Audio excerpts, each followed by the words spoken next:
Assalamualaikum warahmatullahi wabarakatuh.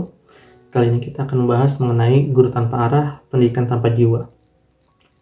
Di sebuah sekolah yang megah, di mana anggaran untuk cat dinding lebih sering diperbincangkan daripada kebutuhan pelatihan guru. Ada seorang wakil kepala sekolah yang memiliki visi unik.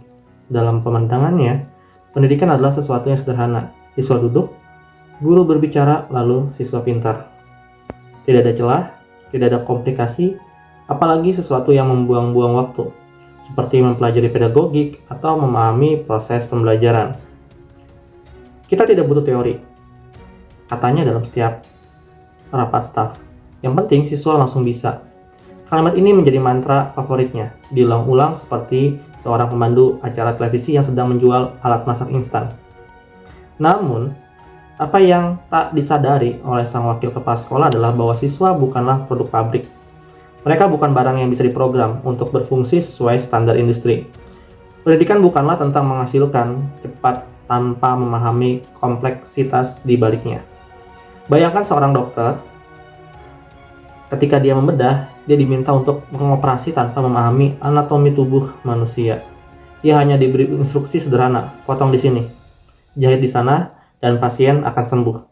Tentu, kita tahu hasilnya akan menjadi bencana. Namun, anehnya dalam dunia pendidikan, logika semacam itu sering dianggap masuk akal oleh mereka yang duduk di kursi kekuasaan.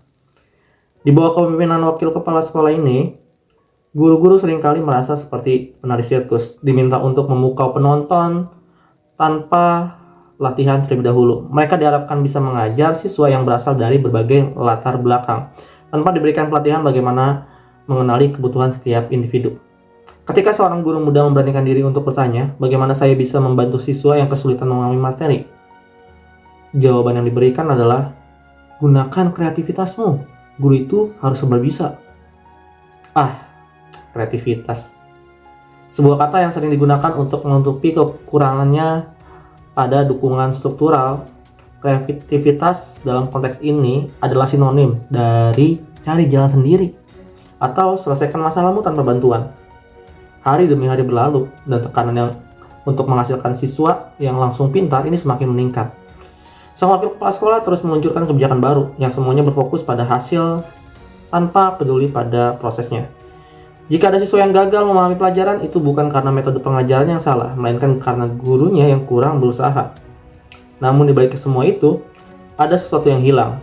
Di tengah tekanan untuk mencapai target dan menghasilkan angka-angka yang memuaskan, nilai sejati dari pendidikan perlahan memudar. Guru-guru kehilangan semangat mereka, merasa seperti mesin yang hanya berfungsi untuk memenuhi tuntutan yang tidak realistis. Di ruang kelas, siswa pun mulai merasa seperti boneka, didorong untuk memahami materi tanpa benar-benar diajak untuk berpikir kritis, atau hanya diberikan modul, atau merasakan kegembiraan dalam belajar mereka. Mereka tidak diajarkan bagaimana cara belajar, hanya diinstruksikan untuk menghafal dan mengulang, apalagi hanya membaca. Dan sang wakil kepala sekolah, ia tetap merasa puas dengan pekerjaannya. Bagi dia, semua berjalan sesuai rencana. Lagi pula, siapa yang peduli tentang proses? Hasil akhir adalah segalanya. Tapi suatu hari, seorang siswa yang dianggap kurang pintar berdiri dan bertanya, mengapa kita harus belajar seperti ini? Mengapa kita tidak diajarkan cara memahami? Pertanyaan ini menggema di ruang, membuat semua orang terdiam, dan sang wakil kepala sekolah yang biasanya memiliki jawaban yang segalanya tidak tahu harus berkata apa. Karena pada akhirnya, pendidikan bukan hanya tentang hasil. Pendidikan adalah perjalanan. Dan perjalanan itu membutuhkan pemahaman, kesabaran, dan yang terpenting adalah penghormatan terhadap prosesnya. Ini adalah bagian awal dari narasi yang kita bangun hari ini. Ini adalah cerita yang pada kenyataannya itu pernah terjadi. Dan mungkin dengan pengalaman ini dan serta kritikan ini, kebijakan pendidikan yang berfokus pada hasil tanpa memahami esensi dari pedagogik, dan tentunya semoga menjadi lebih baik lagi tanpa menghilangkan makna esensi dari pendidikan sendiri dan prosesnya. Oke, mungkin cukup sekian. Assalamualaikum warahmatullahi wabarakatuh.